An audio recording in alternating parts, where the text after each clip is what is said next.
নমস্কার বন্ধুরা, আমি সুমনা চলে এসেছি আমার রেসিপি ঝুড়ি থেকে একটা রেসিপি নিয়ে।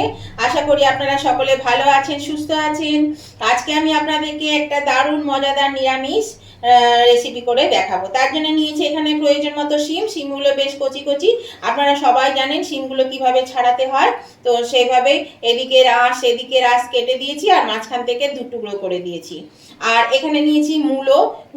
আমি একটা বেশ বড় সাইজের মূলো নিয়েছি, সাদা মূলো। এই মূলোটাকে এরকম লম্বা লম্বা করে কেটে নিয়েছি, পুরো মূলোটা লম্বা লম্বা করে কেটে নিয়েছি। এখানে নিয়েছি একটা বেগুন, বড় সাইজের বেগুনটাকেও আমি এরকম লম্বা লম্বা করে কেটে নিয়েছি।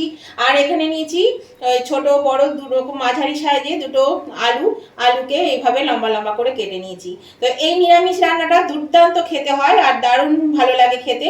মানে কি বলবো আপনাদেরকে, এটা খুব সহজে খুব তাড়াতাড়িও রান্না হয়ে যায়। তো চলুন এই রান্নাটা আমি আপনাদেরকে করে দেখাই আমি কিভাবে রান্না করছি। এরকম বন্ধুরা, এখানে আমি একটা টমেটোকে সিদ্ধ করতে বসিয়ে দিয়েছি। টমেটোটা সিদ্ধ হয়ে গেছে, এর খোসাটাও কিন্তু ছাড়িয়ে নিচ্ছি। দেখুন খোসাটা ছেড়ে যাচ্ছে।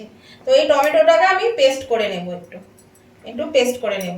গ্যাসটাকে আমি কমিয়ে দিলাম, এটা নামিয়ে দিই, দিয়ে আমি কড়া বসিয়ে দিই। এরকম বন্ধুরা, কড়াটা বসিয়ে তেল দিয়ে দিয়েছিলাম, তেল গরম হয়ে গেছে। এবার আমি এই বেগুনটা আগে ভেজে নেব।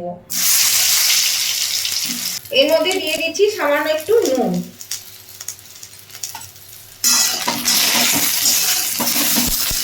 বেগুনটা কিন্তু শুধু ভালো করে ভেজে তুলে নেব, সিদ্ধ করব না, মানে সিদ্ধ হওয়া পর্যন্ত কিন্তু ভাজবো না। এরকম বন্ধুরা, বেগুনটা ভাজা হয়ে গেছে, আমি বেগুনটা তুলে নিচ্ছি। আর এতে বেগুনে কিন্তু সমস্ত তেলটা টেনেই নিয়েছে। আমি আর একটু তেল দিয়ে আবার তেলটা গরম করে নিচ্ছি। এরকম বন্ধুরা, তেলটা গরম হয়ে গেছে, আমি আলুটা ভেজে তুলে নেব। দেখুন বন্ধুরা, আলুটা ভাজা হয়ে গেছে। এবার দিয়ে দিচ্ছি এর মধ্যে মূলো, তারপরে দিয়ে দেবো শিম, দিয়ে একবারে ভেজে আমি এটাকে তুলে নেব। এই মূলোটা দিয়ে আমি একটু নাড়াচাড়া করে নেব। এরকম বন্ধুরা, আমি শিমটা দিয়ে দিচ্ছি আর এটা আমি ভেজে ভেজে নিচ্ছি। আর এর মধ্যে দিয়ে দিচ্ছি অল্প একটু নুনটা দিয়ে আর ভাজতে থাকবো। আর দিয়ে দিচ্ছি একটু হলুদ, আর এটা ঢাকা দিয়ে দিয়ে ভাজবে। তাহলে কি হবে, এগুলো সেদ্ধ হয়ে যাবে।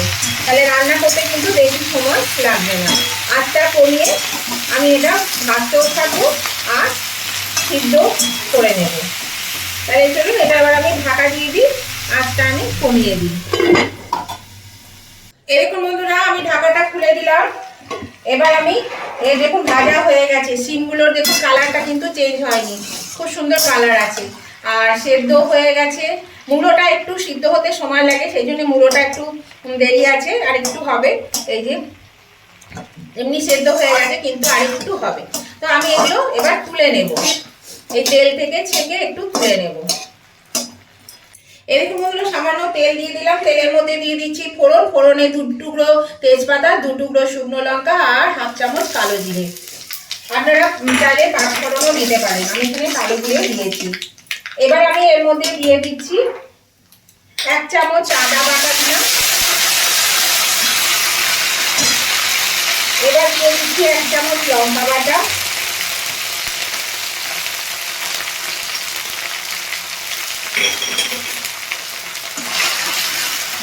এক চামচ ধনে গুঁড়ো, 1 চামচ জিরে গুঁড়ো।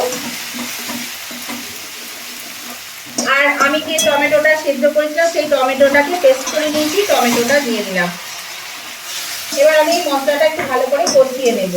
আর দিয়ে দিচ্ছি 1 চামচ কাশ্মীরি লঙ্কা গুঁড়ো। দেখুন মশলা থেকে তেল ছেড়ে দিয়েছে।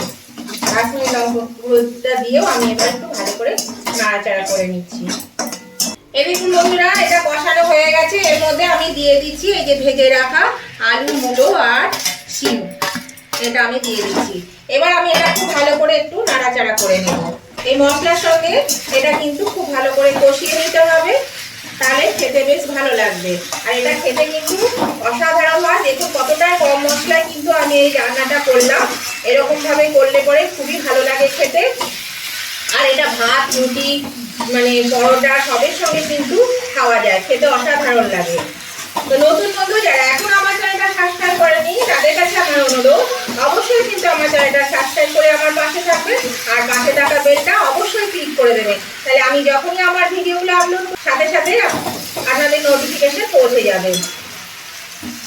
আর আমার উভয় বন্ধুদেরকে যারা এখনো পর্যন্ত যদি ভিডিও দেখতে দেখতে লাইক দিতে ভুলে গিয়ে থাকেন তাহলে অবশ্যই কিন্তু লাইক বাটনটা প্রেস করে দেবেন। আপনাদের একটা লাইক আমাকে এগিয়ে নিয়ে যেতে অনেকটা সাহায্য করে। আর যদি এই রেসিপিটা আজকে আপনাদের ভালো লেগে থাকে, যদি খুব ভালো লেগে থাকে তাহলে অবশ্যই কিন্তু আপনাদের বন্ধু বান্ধব আত্মীয় স্বজন সকলের কাছে যাতে পৌঁছে যায় তার জন্য প্রচুর পরিমাণে শেয়ার করে দিতে হবে।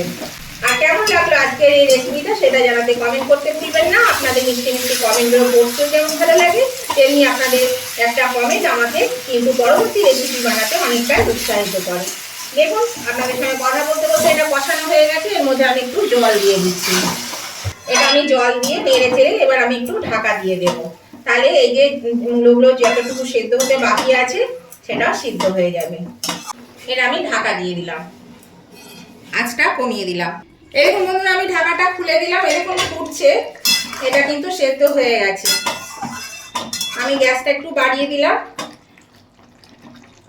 আলু আর শিম তো সেদ্ধ হয়ে গেছে, দেখুন এগুলো সিদ্ধ হয়ে গেছে। এই যে এবার আমি দিয়ে দিচ্ছি বেগুন আর দিয়ে দেব একটু স্বাদ অনুযায়ী নিরামিষ সেই জন্য একটু দিয়ে দেবো চিনি আর দিয়ে দিচ্ছি নুন। নুন পুরো নুন দিইনি, সেই নুনটা দিয়ে দিলাম। সামান্য একটু হলুদ গুঁড়ো আর দিয়ে দেব এইবার একটা আসল মশলা দেব। এখানে হাফ চামচ মতো সর্ষে বাটা নিয়েছি, সাদা কালো সর্ষে। এই সর্ষে বাটাটা আমি এর মধ্যে দিয়ে দিলাম। এবার আমি এটা ভালো করে নেড়ে 2 মিনিট ঢাকা দিয়ে দেব। রান্নাটা কিন্তু আমার হয়ে গেছে। এবার আমি এটা 2 মিনিটের জন্য ঢাকা দিয়ে দিচ্ছি। এরকম বন্ধুরা আমি ঢাকাটা খুলে দিলাম, দেখুন সব হয়ে গেছে, রান্না একদম কমপ্লিট। এর মধ্যে আমি দিয়ে দিচ্ছি একটু ধনেপাতা। ধনেপাতা থাকলে অবশ্যই দেবেন, শীতকালে ধনেপাতা মানে দুর্দান্ত স্বাদ আর সমস্ত তরকারির টেস্টই যেন বদলে যায়। এই দেখুন এতে গরম মশলা দিলাম না, আপনারা চাইলে গরম মশলা দিতে পারেন, কেননা মূলোর গন্ধটা তাহলে চলে যাবে। আর যারা মূলোর গন্ধ পছন্দ করেন না তারা অবশ্যই দেবেন, আর মূলোর গন্ধ যারা পছন্দ করেন তাদের কিন্তু দেওয়ার দরকার নেই। তো এইভাবে রান্না করলে কিন্তু দুর্দান্ত খেতে হয়। যারা মূলো খেতে পছন্দ করেন না, শিম খেতে পছন্দ করেন না, তারাও কিন্তু রোজ রোজ বলবেন এইভাবে রান্না করতে। তো চলুন এটা আমার হয়ে গেছে, আমি এবার এটা নামিয়ে নিচ্ছি। গ্যাসটা অফ করে দিলাম, আমি এটা নামিয়ে নিচ্ছি। এরকম বন্ধুরা আমি নামিয়ে নিয়েছি। এটা খেতে কিন্তু দুর্দান্ত হয়েছিল, আপনারাও কিন্তু এভাবে একবার করে খেয়ে দেখবেন, খুব ভালো লাগবে খেতে। আর রুটি পরোটা ভাত সবের সঙ্গে এটা মানিয়ে যায়, সেই জন্য এটা যে কোনো সঙ্গে খেতে পারবেন। আর এটা কিন্তু ঝোলঝোল হবে না, এরকম থকথকে টাইপের হবে, এইভাবেই করে খাবে। তো আজকে ভিডিওটা আপনাদের ভালো লেগে থাকলে, নতুন বন্ধুরা সাবস্ক্রাইব করে না থাকলে অবশ্যই সাবস্ক্রাইব করে আমার পাশে থাকবেন আর পাশে থাকা বেলটা অবশ্যই ক্লিক করে দেবেন। আর ভাই বন্ধুদেরকে বলছি লাইক শেয়ার কমেন্ট করতে একদম ভুলবেন না, লাইক শেয়ার কমেন্ট করে দেবেন। আজকের ভিডিওটা আমি এখানেই শেষ করলাম, আবার নতুন ধরনের ভিডিও নিয়ে চলে আসবো। ততদিন আপনারা ভালো থাকুন, সুস্থ থাকুন, টাটা বাই বাই।